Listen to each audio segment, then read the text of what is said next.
우리 이 시간 다 함께 자리에서 일어나셔서 오늘 우리에게 주시는 하나님의 말씀 함께 보겠습니다.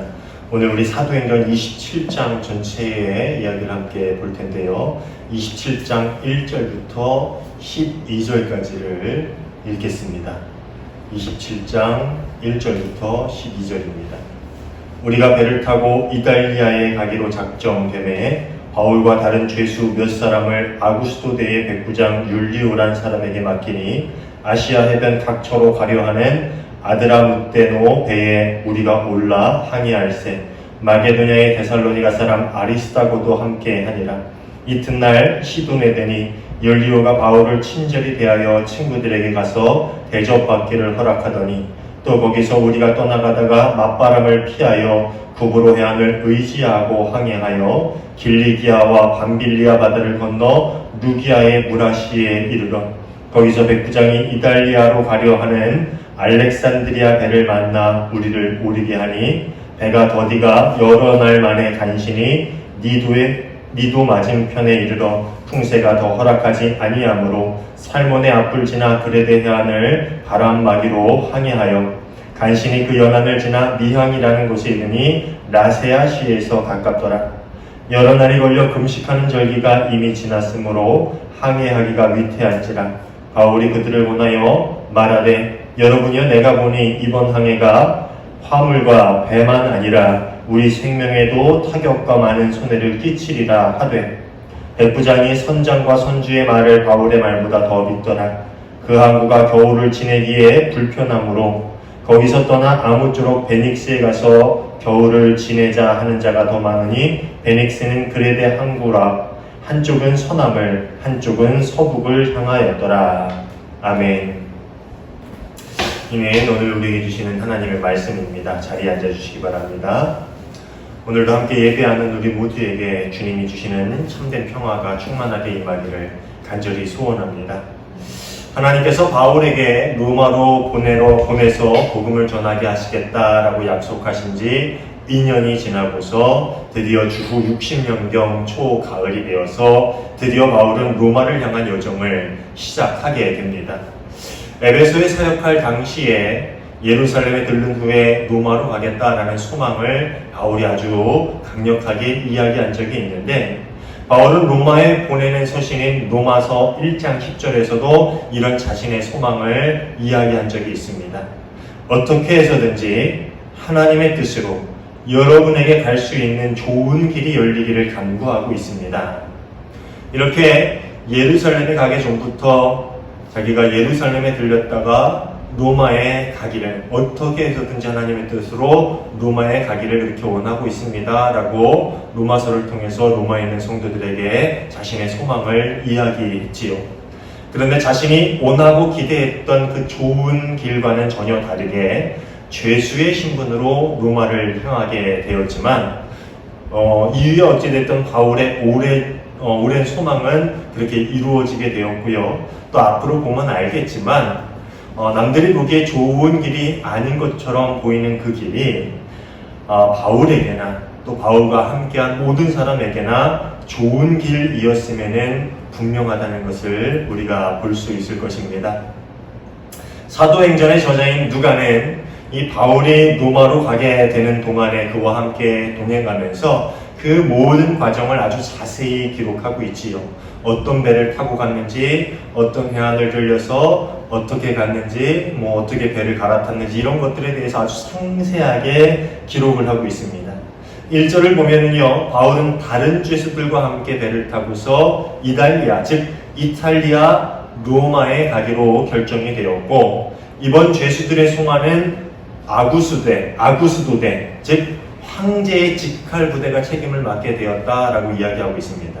여기 나오는 이 아구스도대, 아우구스토스라는 황제의 이름을 따서 만든 군대인데요. 이 아구스도대는 황제가 관할하는 황제의 직할 부대였습니다.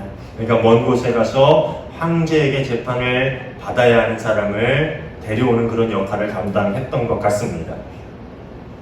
어떤 학자들은 여기서 언급되고 있는 죄수들, 이 바울과 함께 간 죄수들에 대해서 이 사형이 확정돼서 원형극장에서 열리는 이 검투사와의 싸움 혹은 맹수와의 싸움의 그 경기에서 희생양이 될 그런 죄수들일 것이다 라고 이렇게 이야기를 하고 있습니다. 이를 뒷받침해 줄 수 있는 부분이 오늘 본문인 사도행전 27장에 42절을 보면은요, 배가 난파돼서 죄수들이 도망갈까 두려워서 병사들이 죄수들을 모두 죽이려고 합니다. 그런 걸 보면은 이 사람들은 거의 사형이 확정된 그런 죄수들일 것이다 라는 그런 주장이 어느 정도 일리는 있어 보입니다.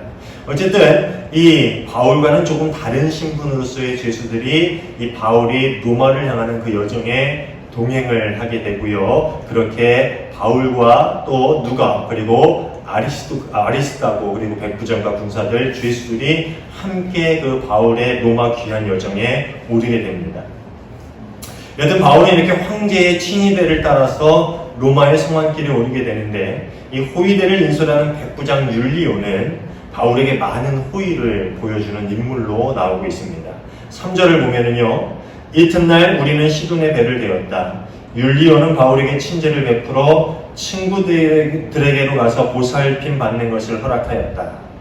사실 배가 가이사랴에서 떠나기 전에 가이사랴를 떠나기 전부터 이 백부장 율리오는 바울에게 이미 많은 호의를 베풀었던 것으로 보입니다. 왜냐하면은 누가와 데살로니가 사람 아리스다고가 이 바울과 함께 동행할 수 있도록 허락을 해주었지요. 죄수가 동행인을 데리고 갈 수 있도록 허락해 준 것만으로도 매우 이례적인 일이고 이 백부장 율리오가 얼마나 이 바울에게 호의를 베풀어주고 있는가라는 것을 볼 수 있는 부분입니다. 아리스다고는 바울의 3차 전도 여행 당시에 이 에베소에서 사람들에게 끌려서 원형극장으로 간 사람, 이 사람이 바로 아리스다고입니다. 그래서 그는 이번 로마 성안길에 함께 바울과 동행하게 되고요. 바울이 로마에서 투옥되었을 당시에도 곁에서 바울을 돕는 등 이후 바울과 늘 함께했던 귀한 동역자였습니다. 그래서 누가와 아리스다고, 바울 이 세 사람이 그렇게 로마의 귀한 길에 함께 오르게 된 것이지요. 이렇게 동역자 둘과 함께 가이사랴를 떠나서 시돈 항구에 도착했는데 그곳에서 백부장 율리오는 또 바울이 시돈에 있는 그리스도인들을 만나는 것을 허락해 줍니다. 친구들이 찾아와서 함께 시간을 가질 수 있도록 그렇게 허락을 해주고 있지요. 이 정도면은 바울이 죄수로 끌려간다기보다는 거의 이 군대의 호의를 받으면서 로마로 간다고 보는 것이 더 맞을 것 같습니다. 그렇게 시돈을 떠나서 루기아의 무라에 이르게 되고요. 거기서 바울은 이달리아로 가는 배를 갈아타게 됩니다. 그러니까 이전에 타고 온 배는 이탈리아 로마로 가는 배가 아니고 이탈리아 로마로 가는 알렉산드리아 배를 여기서 갈아타고 이제 로마로 향한 본격적인 여정이 시작이 되는 것이지요. 그때부터 로마로 향하는 이 항해는 그런데 쉬워 보이지는 않습니다. 7절을 보면은요, 맞바람이 심하게 불어서 배가 앞으로 나아갈 수 없었고 또 결국 그들은 그레데 해안에 가깝게 붙어서 바람을 피해 간신히 미항이라고 불리는 곳에 도착하게 되었다라고 이렇게 설명해주고 있습니다. 이 미항은요, 이름 그대로 아름다운 항구라는 뜻을 가지고 있는 곳인데 어떤 사람은 여기다, 어떤 사람은 저기일 것이다 라고 이야기하지만 오늘날 그 정확한 위치는 알 수 없다고 합니다. 다만 그레데 섬 남쪽 중간 지점에 위치했던 것으로 보이는 이 작은 항구인 미항은 많은 사람들이 오랫동안 머물기에는 좀 부적합한 항구로 그렇게 묘사되고 있습니다. 그래서 그들은 곧 베닉스라는 항구로 이동을 하려고 하지요. 이 시기가 좋지 않았어요. 이 알렉산드리아의 배를 타고서 본격적으로 로마로 향하게 된 그 항해의 시기가 좋지 않았다는 말입니다. 구절에 보면은요, 금식하는 절기가 이미 지났다라는 이야기를 하고 있는데요. 여기서 금식하는 절기는 유대인의 대속죄일을 의미합니다. 그러니까 시기적으로 보면은요, 그들이 미항을 떠나서 베닉스로 이동하려고 했던 시기가 대속죄일이 지난 9월 말에서 10월 초쯤 되었다라는 거예요. 어떤 사람은 10월 5일이었을 것이다 라고 정확히 이렇게 이야기하는데 어쨌든 10월 초쯤 되었는데 그런데 당시에 9월 중순부터 3월까지는 지중해에 돌풍이 부는 때가 자주 있어가지고 항해하기가 매우 어려운 시기였다고 합니다. 그래서 이 9월 중순부터 그 다음해인 3월까지는 지중해에 항해가 매우 어려워서 항해를 꺼리는 그런 시기였어요. 이전의 사도행전도 보면은 겨울이어서 이 바울이 돌아오는 시기가 좀 어려운 그런 때를 만난 구절들이 종종 나오곤 있지요. 그래서 이를 잘 알고 있던 바울이 항해를 만류하는데요. 10절을 봅니다. 여러분, 내가 보기에 지금 항해를 하다가는 재난을 당할 것 같은데 짐과 배의 손실만이 아니라 우리의 생명까지도 이를지 모릅니다. 그러니까 지금은 항해하기가 좋지 않은 계절이다. 만일 항해를 강행하다가 강풍을 만나면은 배의 화물 그리고 배 그것만 잃을 뿐만 아니라 우리도 죽을 수 있다라는 경고를 하고 있습니다. 그렇지만 이 백부장은 바울에게 호의적이기는 했지만 그의 말보다는 선장의 말을 더 신뢰합니다. 그리고 미항이 겨울을 나기에 불편한 도시다라는 많은 사람들의 의견을 받아들여서 바울의 말을 무시하고 항해를 시작하게 되지요. 어떻게 보면 이 백부장의 이런 결단은 당연한 것으로 보입니다. 당시 유대인들은 항해에 익숙한 사람들이 아니었던 것으로 알려져 있습니다. 그러니까 유대인들은 항해의 전문가가 아니다. 왜냐하면 이렇게 항구 도시가 유대 땅에 많이 있었던 것도 아니다 보니까 항해하는 민족이 아니었어요. 그러니까 항해는 남쪽으로는 애굽 사람들, 북쪽으로는 페니키아나 더 위에 그리스 사람들에게 전문적이었던 그러한 기술로 유명했지요. 특별히 이 그리스인들은 매우 항해를 즐기는 민족으로 알려져 있었습니다. 그러니까 백부장이 유대인이었던 바울이 하는 말에 대해서는 그 조언을 듣지 않는 것, 좀 약간 무시하는 것이 좀 당연한 것으로 보입니다. 그렇지만 이 백부장 율리오가 모르는 것이 하나 있었는데 바울은 유대인이었음에도 불구하고 경험이 풍부한 바다 여행가였다라는 것이지요. 특히 이 바울은 이미 3번이나 난파를 경험한 적이 있는 난파 전문가, 파선 전문가였어요. 이 고린도 후서 11장 25절을 보면은요, 이 로마로의 항해를 시작하기 이전에 이미 바울은 난파를 당한 것이 3번이었고요. 또 그 중에 한 번은 밤낮 꼬박 하루를 망망한 바다를 떠다녔다라고 바울은 이야기하고 있어요. 그러니까 바울은 이미 그 이전에 폭풍을 만나서 난파를 당한 경험이 3번이나 있었고 목숨을 잃을 뻔한 경험도 1번이나 있었다라는 거예요. 하지만 백부장은 이 사실을 몰랐고 결국 바울의 조언을 무시하고 미항을 떠나서 베닉스를 향하게 됩니다. 처음에는 이런 선장과 백부장의 결정이 옳았던 것으로 보여요. 13절을 볼까요? 때마침 남풍이 순하게 불어오므로 그들이 뜻을 이룬 것이나 다름없다고 생각하고 닻을 올리고서 크레테 해안에 바짝 붙어서 항해하였다.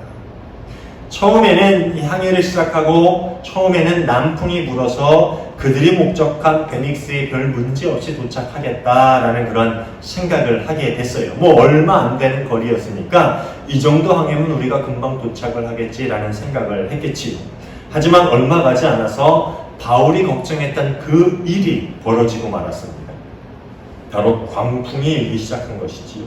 14절을 보면은요, 유라굴로라는 광풍이 크게 일어났다라고 이야기하고 있는데 이 유라굴로는 동쪽에서 불어오는 폭풍이라는 뜻을 가지고 있는 강풍입니다. 이 그레데 섬의 중앙에는요, 이 해발 2100m나 되는 산이 솟아있는데 그곳에서부터 남해안 쪽으로 강한 북동풍이 불어닥치는 경우가 이 시기에는 종종 있었다고 해요. 자주 있었다고 합니다. 그러니까 결국 갑작스러운 강풍이 그들에게 일어나게 됐고 그렇게 강풍이 불어닥치는 탓에 배는 점점 바람에 밀려서 본래 목적했던 베닉스와는 아주 거리가 점점 멀어져서 엉뚱한 곳으로 흘러가게 됩니다. 그리고 배가 모래 바닥에 걸려서 좌초될까봐 걱정이 돼서 결국 가지고 있던 짐들 또한 바다에 모두 던져버리게 되었다라고 그렇게 성경은 이야기하고 있지요. 18절, 19절 말씀을 한번 볼까요? 우리는 폭풍에 몹시 시달리고 있었는데 다음날 선원들은 짐을 바다에 내던졌고 사흘째 날에는 자기네들 손으로 배의 장비마저 내버렸다. 그러니까 바울이 이야기했던 것처럼 그 배에 잔뜩 실었던 화물을 다 버린 거예요. 배가 짐이 있으면 가라앉고 그렇게 밀려가다가 어느 해안에 톱에 걸리게 되면은 난파가 되니까 결국 다 버리게 된 거죠. 그래도 안 되니까 뭐예요? 배의 장비, 배에 필요한 장비마저도 다 내던지게 된 거죠. 그럼에도 불구하고 상황은 점점 더 악화돼서 이제는 배에 타고 있는 사람들의 목숨마저도 장담할 수 없는 상황에 이르게 되었다라고 이야기하고 있지요. 20절입니다. 여러 날 동안 해도 별도 보이지 않고 거센 바람만이 심하게 불었으므로 우리는 살아남으리라는 희망을 점점 잃었다. 결국 모든 상황이 바울이 예견했던 대로 흘러갑니다. 짐도 버리고 장비도 버리고 이제 배도 난파될 것 같고 모든 사람들이 이제 생명도 보장할 수 없는 그런 상황에 이르게 된 것이지요. 그래서 이를 본 바울이 그들에게 한마디를 합니다. 21절 후반부 말씀인데요. 여러분이 내 말을 듣고 크레타에서 출항하지 않았어야 했습니다. 그랬으면 이런 재난과 손실은 당하지 않았을 것입니다. 아마 여기까지만 말하고 말았다면 바울의 말을 듣는 사람들이 바울이 아주 얄밉고 또 바울의 말에 분노했을 거예요. 지금 누구 놀리는 거야? 지금 이 상황에 자기 말이 맞다고 그렇게 떠들어봐야 무슨 소용이 있다고 저런 말을 해? 아마 이런 생각을 하면서 바울에게 화를 냈을지도 모르는 그런 상황이었을 거예요. 하지만 바울의 말은 여기서 그치지 않지요. 22절입니다. 그러나 이제 나는 여러분에게 권합니다. 기운을 내십시오. 이 배만 이를 뿐 여러분 가운데서 한 사람도 목숨을 잃지는 않을 것입니다. 바울은 당장 목숨을 빼앗아 갈 것 같은 그런 폭풍이 몰아치는 바다 한가운데서 담대하게 비록 우리가 타고 있는 이 배는 잃을지언정 이 배에 탄 사람은 하나도 목숨을 잃지 않을 것입니다 라는 그런 말을 하고 있어요. 근데 이 말이요, 가만히 보면 얼마나 황당한 말인 줄 아십니까? 가만히 생각해 보면은요, 바다 위에서 배는 잃는데 목숨을 잃지 않는다? 이 말이 됩니까? 바다 위에서 배를 잃으면 목숨도 잃을 것이죠. 근데 듣는 사람 모두가 정말 말도 안 되는 이 이야기를 바울은 아주 담대하게 이야기하고 있어요. 배는 잃을지 모르겠지만 우리가 목숨은 잃지 않을 것이다. 한 사람도 276명 한 사람도 목숨을 잃지는 않을 것이다. 바울에게는요, 한 가지 확신이 있었기 때문에 이런 이야기를 할 수 있었던 것이지요. 바울에게는 하나님께서 주신 약속에 대한 확신이 있었습니다. 그리고 하나님의 사자를 통해서 바울에게 주신 말을 신뢰하는 그런 믿음이 바울에게는 굳건히 있었던 것이죠. 23절, 24절을 보면은요, 바울이 하나님의 사자를 통해서 자신에게 주시는 메시지를 들었고, 또 예전에 자신에게 약속하신 대로 바울이 로마에 무사히 가게 될 것과 또 함께 항해하는 이들 모두를 바울에게 주실 것이다 라는 그런 새로운 약속을 받았다라고 이야기하면서 나는 그 말에 대한 확신이 있다라는 이야기를 해요. 여기서 24절에 항해하는 자를 다 내게 주겠다라는 구절은요, 배에 있는 사람 모두가 바울로 인해서 하나님의 은혜를 입고 생명의 건짐을 받게 될 것이다 라는 그런 의미를 가지고 있는 말입니다. 그러니까 하나님께서 바울을 로마에 보내려는 계획을 가지고 계시고, 그렇기 때문에 바울과 함께 배에 타는 사람 모두를 구원해 주시겠다라는 그런 말을 바울이 하고 있는 거예요. 그렇지만 거시적인 관점에서 보았을 때에 하나님께서 바울 한 사람 때문에 나머지 사람의 목숨은 덤으로 구원해 주시겠다라는 그런 말씀을 하셨다기보다는 바울이 로마로 가는 이 모든 과정 가운데서 함께하는 그 사람에게도 복음이 전해지게 하시고 또 그 많은 사람들을 구원으로 이끌려는 하나님의 계획이 그 안에 숨어 있다라는 것을 우리는 알 수가 있지요. 바울의 수많은 여정과 또 마지막 로마를 향해 떠나는 여정을 보면서 우리는 이런 의문을 가질 수가 있어요. 예전에도 분명히 얘기했지만 몇 번을 얘기했지만 하나님께서 왜 마지막까지 이런 힘든 과정을 바울에게 겪게 하실까? 왜 죄수의 몸으로 로마를 향해 가는 것만으로도 버겁고 힘들고 또 억울할 수 있는데 이렇게 가는 동안 풍랑을 만나서 배가 좌초되는 그런 위기까지 맞게 하실까? 바울의 일생을 보면 얼마나 고생을 많이 했습니까? 그렇죠? 그런데 그럼에도 불구하고 마지막까지 왜 이런 풍랑을 만나고 그런 고난 가운데 바울을 처하게 하실까? 그런데 앞으로 그들에게 일어날 일들을 보면은요, 그 모든 고난의 과정 속에 숨겨진 모든 이들을 향한 하나님의 계획을 우리는 엿볼 수 있습니다. 우리의 생각은 짧고 얕아서 그걸 이해할 수 없지만 지나보면은 왜 하나님께서 그렇게 하셨는가라는 것을 우리는 알 수 있다라는 거예요. 저는 이런 생각을 해봤어요. 만약에 바울이 죄수의 몸이 아닌 자유인의 몸으로 로마에 가게 되었다면 어땠을까? 만약에 죄수의 몸이 아니었다면, 물론 그렇게 되었다 하더라도 바울이 로마에 가서 열심히 복음을 전하고 많은 그리스도인들을 만들어낼 수 있었겠지요. 그렇지만 바울이 죄수의 몸으로 가는 그 동안, 죄수의 몸이었기 때문에 로마를 향해 가는 그 동안 로마의 백부장을 만날 수 있었고, 또 군인들을 비롯한 배에 함께 탄 이 276명에게 배에 갇혀서 복음을 전할 수가 있었던 것이지. 백부장은 바울에게 매우 호의적이었어요. 그 이유는 알 수 없지만 아주 호의적인 태도를 보이고 있습니다. 그렇기 때문에 바울은 이 항해를 하는 내내 백부장을 비롯해서 이 로마의 군인들에게 복음을 전할 수 있었습니다. 그리고 함께 로마로 향하는 죄수들, 그들에게도 복음을 전할 수 있었지요. 아까 그 학자의 추측이 맞다면 그 사람들은 곧 죽음을 맞이해야 하는 죄수들이었어요. 그런 사람들에게 복음이야말로 얼마나 절실하고 필요한 것입니까? 이 죄수들과 함께 가면서 이 죄수들에게 바울은 복음을 전할 수 있었고요. 또 배에서 일하는 선원들과 상인들에게도 복음을 전할 기회를 얻게 된 것이지요. 바울이 자유인의 몸으로 갔다면 이 276명과 어떻게 한 자리에 한 배를 타고 이렇게 오랜 시간을 함께 가면서 복음을 전할 기회를 얻을 수가 있었겠어요. 또 만약에 그들이 바울의 말을 듣고 미항에 머물러 있었다면, 그들이 항해를 하지 않았더라면 아마도 그들은 폭풍을 겪지 않았겠지요. 아주 평안하게 로마로 갈 수 있었을 것입니다. 그렇지만 그랬다면 그들은 바울이 전하는 하나님의 위대함, 전능하심을 깨닫지 못했을 수도 있었을 거예요. 그렇게 가는 동안에 276명에게 바울이 복음을 전했을 텐데 폭풍을 만나지 않고 순항을 해서 로마로 갔더라면 더 빨리 도착했을 것이고, 또 그 가는 동안에 복음이 이렇게 힘을 발휘할 수 있는 기회는 얻지 못했을 것입니다. 그들의 생명을 빼앗으려는 폭풍우 앞에서 그들은 바울을 통해서 하나님의 말씀을 듣게 됩니다. 배는 잃을지언정 목숨만은 잃지 아니할 것이다. 276명 어느 한 명도 목숨을 잃지 않게 하나님이 해주실 것이다 라는 그런 약속의 말씀을 듣게 되지요.